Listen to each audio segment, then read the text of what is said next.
Hey, I'm Decathlon Gamer. Welcome back to Pro Cycling Manager 2020 Career Mode, episode 81. So I've been playing PCM for a lot of years, and I've been using the same world database, the number one on Steam Workshop these last few years since they started adding it there. Previously, just found through the forums. But anyway, I've been using the same database, and I always get it immediately day one. So sometimes it's obvious and sometimes it's not obvious, especially when, again, you've been playing with the same set. What I mean here, what I'm getting at, is some of the races that I race are modded. Quite a few of them are.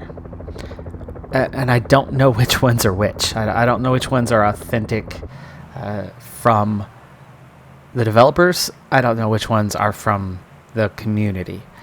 But I do like how this race has been set up and organized. You can see that there's barely a crowd, and now I'm getting into a larger crowd.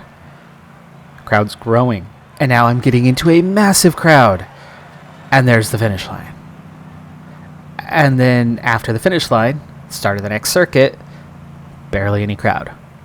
I like how that's been set up, how the bulk of the crowd is at the finish where they belong. All right, this is the last time up the hill, just 11 kilometers to go. This is the Portuguese Road National Championship, and Alves Machado is definitely among the favorites. I love that he's got a +3 race day condition today, and I was very fearful that as we see an attack trying to go away, I was very, very fearful that a breakaway would get away and stay away today. Salvez figure it out. I can see why these guys are all trying to go, but how I'm going to beat them. Here they go again. Okay. Campos chasing, Andrade. There's still teams that are going after these guys. And that's good for me, because if they stay away, I can't beat them. But Alves Machado isn't going to beat anybody on his own. Okay, here we go. Here we go. Those guys still have the advantage. 1.5. Here comes the other sprinters. Alves Machado could be the fastest. Will he hang on? Red bar runs out right at the finish. Perfect timing. And there it is. Adalberto Alves Machado, your Portuguese national champion, beating out Rui Oliveira on the line. Spanish national championship, and I'm having to do the chasing myself. Lopez has done it for quite a while. The gap was out to 16.5 minutes with 92 kilometers to go. It's down to 6, but this breakaway of 8 was given a massive lead. I'm assuming Movistar, who was on the front of the Peloton, had someone themselves in the break. So I've even had to use Rodriguez to continue the chasing. Lopez struggling through it. Looks like finally one of the other teams has joined the chase. We saw just a small, tiny split there just in front of Lopez, and it suddenly opened up this group. I don't mind if these guys are out the back, because Lopez really isn't going to do much in this. He's finally recovered. We'll see. We'll focus on Rodriguez, and if it is solo to the end, then it is solo to the end. But the gap's down to 3 minutes, so we do have some other teams finally contributing. It was looking like this was not going to come back together there for a while. Definite heavier chase now. 74k to go. We have 5 more times over that climb. It's not a bad climb at all. Really isn't, but the pace is going to determine a lot, and it looks like Lopez set him to auto. He instantly gets water. Watch, we're going to get water. And no, it's not going to be instant. It's going to take a while. Alright, so that gap behind, again, is opening. The gap in front, it's shrinking. It's down to 2.25 minutes. So Rodriguez solo to the end now. He's a little bit down on energy because he was for a while, part of that chase. Lopez did it much longer than Rodriguez, but I did have to use Rodriguez slightly to continue that chase until the other teams were willing to take it up and participate. It's all back together, though. Here is Lopez once again. Gap back out to 3 minutes, though, isn't it? So they sat back up. Now it's 3.5 minutes. So Lopez is going to have to take over this chase once again because it instantly just blew up. It was down to 2 minutes. It went out to 3.5 minutes in just 2 or 3 kilometers as the Peloton completely sat up after it came together. So when the numbers were down, they were interested. Numbers go up. Suddenly they stop being interested. Astana is interested. Movistar appears to be interested.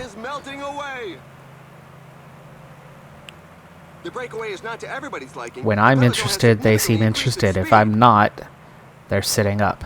2.5 minute gap. 43K to go. Pedrero doing the work at the front. Lopez taking a turn here. And Ruiz, the other one involved in the chase. Gap back down to 2.5 minutes. So we've pulled a minute back, but the last 2.5 looking difficult at this point. We're down to 3 laps.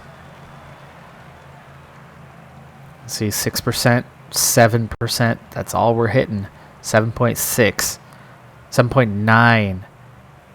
Hits 9 there for a split second as you round the corner, but really we're looking at about 7% as a max gradient. Lopez not able to pull them back. It's still 2.5 minutes. He is quite tired now. He's not getting turns from others. Yeah, this is not looking good. This is not looking so good. Gel up. He is definitely going to be done here. Single rider out the back. He's about to be the second rider out the back.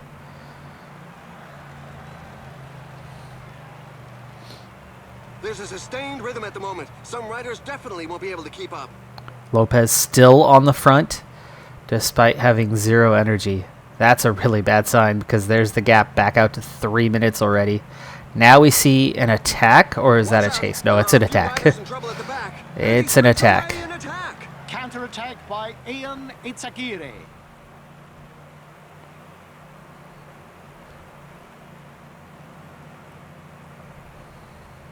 And he spurts away from 1 lap to go. We're going to have to wait for our chance. Lopez on his own. Now we're seeing a hard chase. The riders have just passed the 15 kilometers road sign. One rider gets away and suddenly they wake up. But it's still almost 2 minutes to that front group. We've pulled back very little time. This is the time to go, though. This is the time. Attack. Don't attack. Don't attack. You're too weak. You're too weak. Follow an attack. Now he gets a small gap. And he catches up to one of the breakaway riders. Bilbao with Urbano, who we caught up to back into the peloton. We did not get away. 5 kilometers to the finish line. 6K to go. We're not going to catch 7 of the 8 riders. Just the slowest, weakest of them is the only one that's going to get caught. You can see just how slow we're going now. Battle for 7th. For 8th, that is. Aaron Burrow. Attacking. 3.3K to go. Rodriguez is just too dang slow. He can't even get off the front. He's got nothing left now. And there goes the mad burst for the final sprint. We won't be in top 10, not even near. His aim was to win it. Really bad race. But this is what happens in the national championships. Breakaways can easily receive massive, massive gaps like they did here. I mean, it was over 16. It was almost 17 minutes before I finally was like, I have no choice whatsoever, and put Lopez on the front at a 70, and he pulled back time very quickly because it was just a huge gap. They knew they had plenty of time. 0 good riders at the front. None. Jesus Herrada was the top finisher. Cuadrado, I'm surprised he only managed 7th. That's bad for him. Finishing behind the other 6, he was the strongest of the 7 at the front, but still not strong. I move on to the International Österreichische Rundfahrt. Last sponsor objective before the signing period.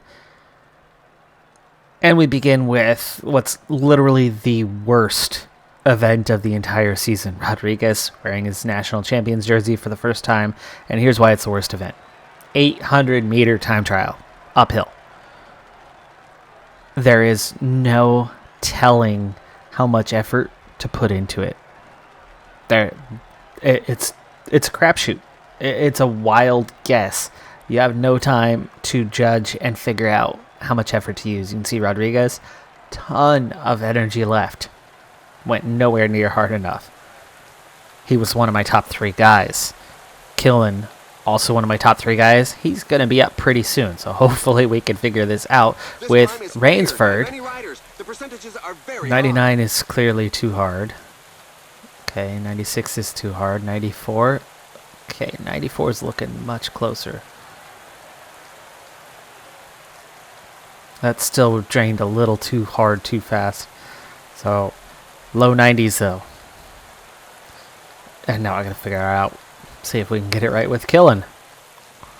Beautiful prologue rating for Killen and climbing. I had him set, okay. I had him set to a 90, and then he comes out of the box and was not doing a 90.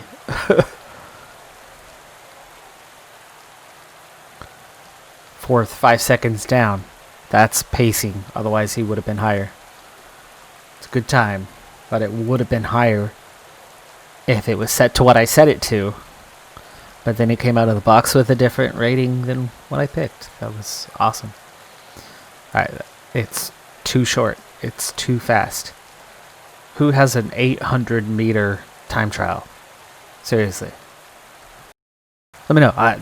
Österreichische Rundfahrt is not aired in the US. If this is an actual stage and you've seen it, do let me know in the comments. I'm very curious about that. Johnson takes off out the box.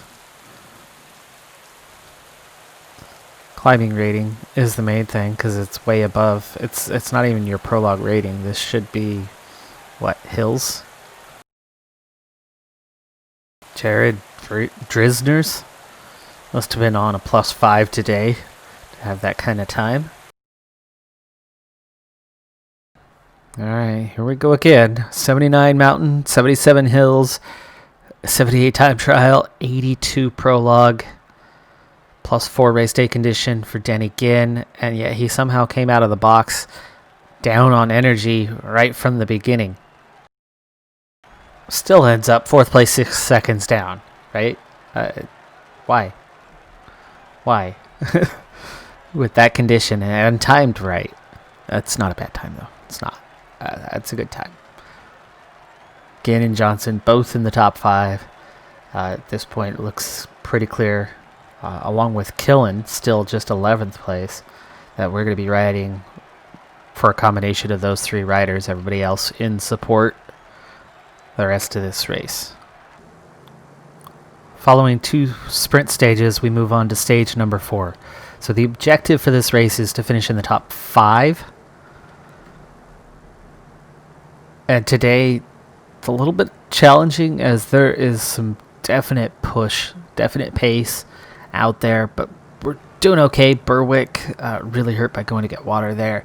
You see Berwick is on the verge of fading. Vermark, -4 race day condition. Our top guy on a stage like this, a punchy finish, is a -4, so he will not be competing in the way we would expect him to. He's riding support today and will not make it to the end of the stage. But we've got a lot of good climbers who are going to hang on that long. You can see Vermark already right about ready to go backwards. Breakaway's been caught now, so we're down to 109 in the peloton, and I would expect we're going to continue to push tempo here towards the finish. Sonny Colbrelli, I think, leads the overall now after winning both sprint stages and picking up 20 seconds through that stretch.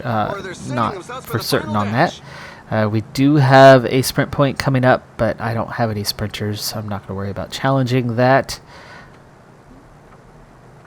There is Colbrelli, does not lead, 15 seconds behind. Really? Leader of the points classification, but otherwise not leading the overall. He lost 35 seconds on the climb. Dang, that's a lot of time. He must have been one of the last finishers.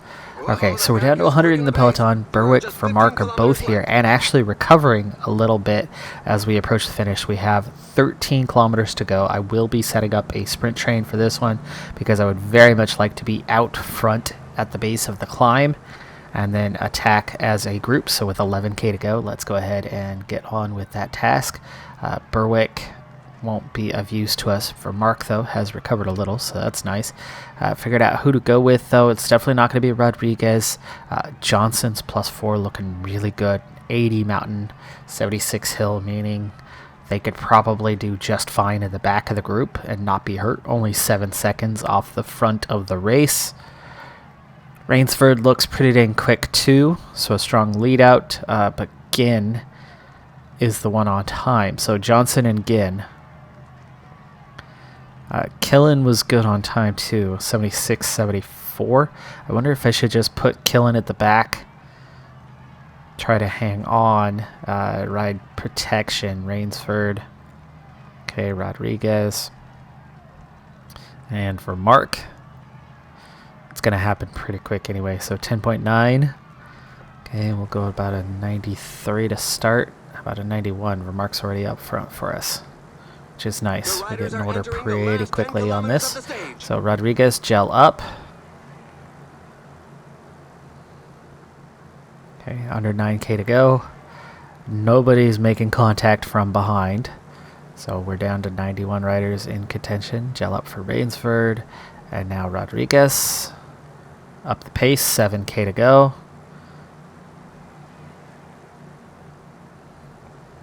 It's weird that for Mark is one of our first guys in the train, but that's what happens when you're a -4. 5k to go. That's close enough to gel up for the rest of these guys.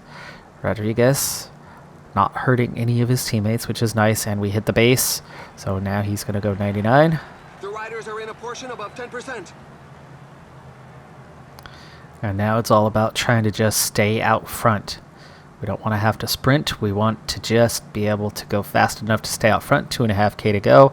Rainsford is doing some damage behind us, so we don't want to necessarily do that. Wow, he is really doing some damage out behind us.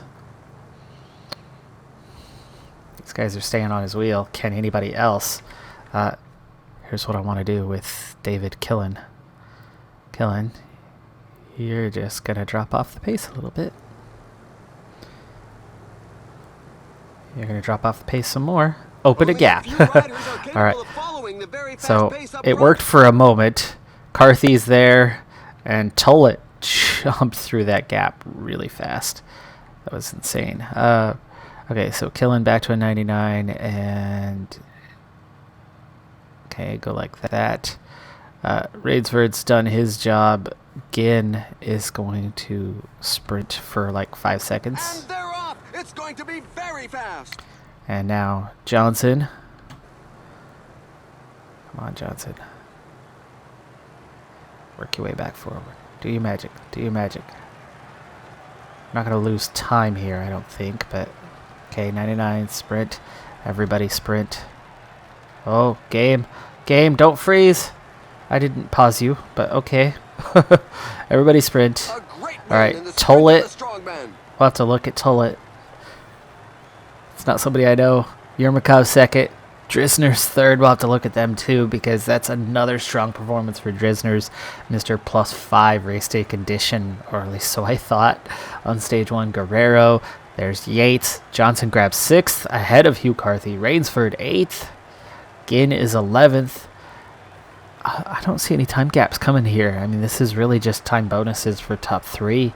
There's no gaps, so I'm guessing this is all going to be same time at the front. Rodriguez, that might have been a gap.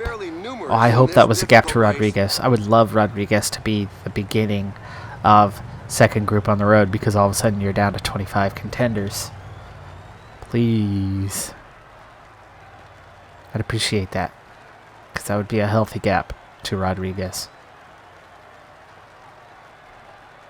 I would gladly take Rodriguez and Berwick losing time and 4 guys left in contention among about 25. That sounds fantastic to me. So I'm on stage 5 now, and today is one of those strange days where just weird things happen. Not necessarily in the stage itself, but kind of across the board. And it's a mixed bag too. It's not all bad things. There are some good things, but there's a lot of strange things. So Rainsford crashed. That's one of the strange things, and he's just now recovered from that. For Mark, who has no reason for it, again has a big negative race day condition. And actually the team as a whole, outside of Rodriguez, we'll come back to him in a second. Outside of Rodriguez, the team as a whole, not looking so good. Now, there is a fair amount of green there. But here's the thing. So this was the last sponsor objective that I had to deal with. And so I tied this one in intentionally. A bunch of these guys, this is one of their race objectives for the year. So they have a +1 because it's an objective. Also, a bunch of the guys, because this is an objective, a bunch of them are on fitness peaks right now. All of them have really good, 97, 98, 99, 100% fitness levels. The weather conditions are also good. So across the board, the team as a whole, there's a bunch of +3s, mostly +2s, and a couple +1s. Meaning literally the entire team outside of Kevin Vermark were supposed to have green. Average across the board is a +2 or better. Kevin Vermark was at a 0, but keeps hitting negatives 3 out of the 3 stages we've participated in. So, okay. So that happened. Now, coming back to the odd thing, Carlos Rodriguez, Mr. +5 today, wants to be a superstar. Well, he's a minute 43 behind, so he's not going to be our leader. Could be our leader. He's at 77 mountain. He's at 79 hills. He's at 85 stamina today. And an 86 resistance. I mean, holy cow. Where did this come from, Carlos Rodriguez, who's been bombing left and right? Well, take a second look. Look at the base stats. 77 time trial, prologue. He leveled up again. He's a 75 overall now. He still didn't add any mountain. Oh, I think he added 1 mountain point. He was a 69. Now he's a 70. But his hills was a 72 already, I think. So no change. He added some resistance. He definitely added something in time trial. He was a 76, 77. But he levels up, and we don't actually really see any improvement. But it did raise his average. So right as we were talking about the team being based on your top 3 riders average, and suddenly our number 2 guy goes up a point, shortly after we point out how he's not really doing anything other than winning the time trial for Spain. He's done nothing for us in 3 years. He's been a glorified domestique most of the time because he's always coming in below subpar, and whenever we try to ride for him as leader and give him a shot, he blows it. And then he comes out and has, a monster day today. Out of nowhere. Just, Breakaway had a huge gap, and the first half of the stage was one attack after another, trying to get riders into the break. It's like they knew today was going to be their day. It's back under 5 minutes with 20k to go, and we're starting to go uphill. So we begin the final climb. It's about a 20-kilometer climb. They were just saying that it looked assured that the breakaway would win today. Yeah, I'm not so sure about that because this is a big climb, and it's a hard chase. We're already down to 4 minutes, and we're 2.2 kilometers in. It's going to ease off for a little bit here. You can see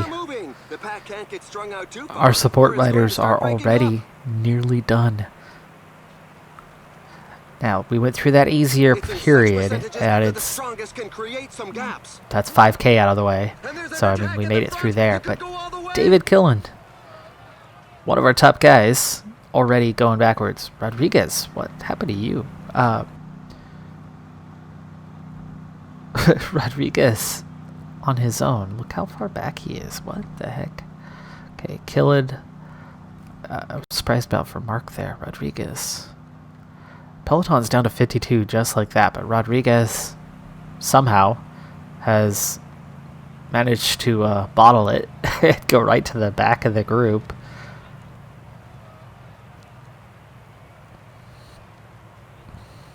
I need him to ease his way back forward and then protect Johnson. Or Ginn. Looks like Johnson's going to be the guy today with the +2. Berwick's going to start fading here. Let's go ahead and go into protect now. This just means he's going to overcommit for a moment. 43 left, 11K left. Here goes Berwick. There are just 10 kilometers left. 40 left. Keep an eye on Berwick for a moment as we fade. We're already starting to catch some of the breakaway riders. 10K to go. And you can definitely see some guys here at the back fading. So Berwick will have some company. Now it's 32. And we are in a strong position at the front of the group. But the 4 guys that are left are a little bit tired. So Johnson, definitely one leader. Don't want to ride for Rainsford. I think I need to ride for Rainsford, not Ginn. Ginn, really low stamina resistance. Go ahead and gel up for you. And gel up for you. We're already starting to see an acceleration here. Guerrero going for it. 4th place overall, 22 seconds down. Mulberger, Tollett, top riders. I'm not riding for that group. I'm riding for the next group. I'm trying to just crack the top 10. All of our guys are a little bit tired. It's still 8K to go, but it's This climb is feared by about many 4 or riders. 5 guys that have The gotten away percentages are now. very high. Watch out, a team leader is falling behind. All right, we got to do something here. Wow, that's one attack that's going to leave a good few in its wake. So Johnson, we ride for Johnson. Rainsford, Ginn, Rodriguez. Rodriguez at the front. Okay, I'll try an 89 here.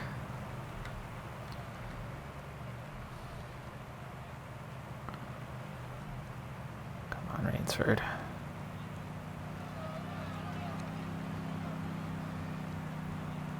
Okay, Ginn. Johnson, I need you to sit up for a second. Ginn's going to go to the back of the group. Rainsford's not even going to make it up there. We just need to get on.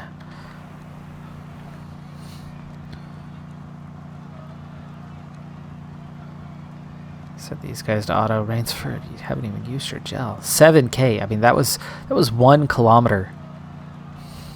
That was it.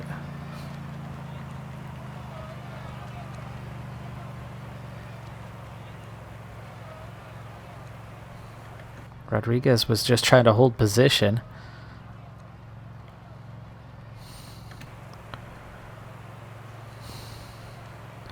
This is not going so well. 6K to go, and Johnson, our last guy, has nothing left. He just saw a big split. 7 riders in front of him. Now we're riding for 8th place. So realistically, we're barely looking at a top 10, even with a 78 mountain rating today for Johnson. He's low on stamina resistance too, though, so 5K to go. Again, and Rainsford have caught back up to this group. We're seeing a little attack by Tejada. We're still here with Carthy. 4K to go. Johnson still barely hanging on. Rodriguez was supposed to be offering protection, but he's not. 3.7K.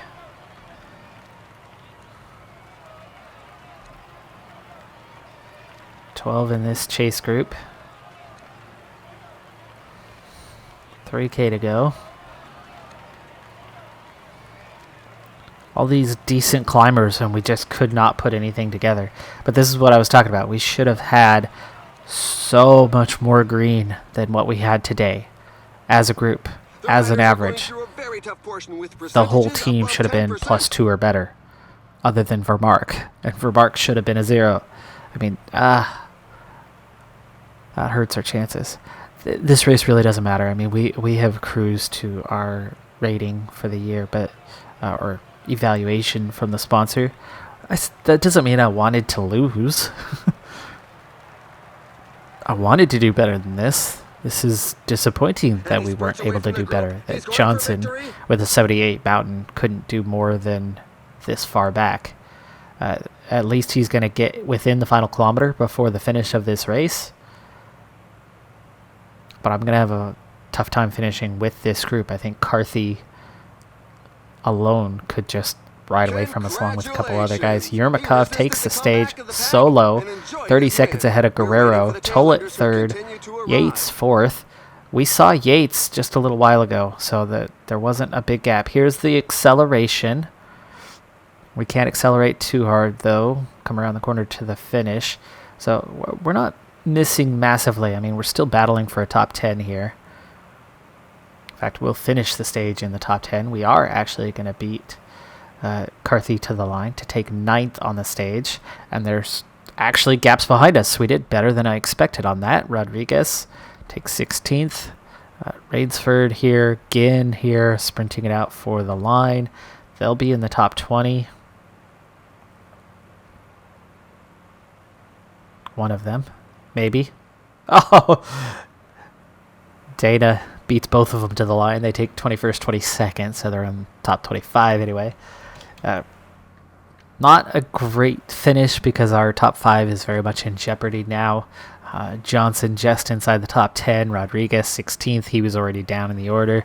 So Johnson should still be somewhere between 6th and 10th place after that. And here are the race highlights that we've selected for you. Not ideal, but not terrible. It's okay. Partial failure is really not a big deal. It's not going to hurt our evaluation. Just hurts my pride a little. 7th overall. Yermakov now leading. He won by 27 seconds. We finished 2:36 down. Rodriguez finished 3:12 down. He's 15th. Ginn drops to 16th. Rainsford is 18th. I mean, it's nice that I got 4 guys in the top 20. And we're only 11 seconds out of the top 5. So it could happen. It could happen still. But we're also less than a half a minute from being out of the top 10 entirely. So definitely ride for Johnson through those last 3 stages. That is going to do it for this episode, though. I'm Decathlon Gamer. Thanks for tuning in. Be sure to hit that like button, and I'll see you next time. Have a good one. Be safe out there, and bye for now.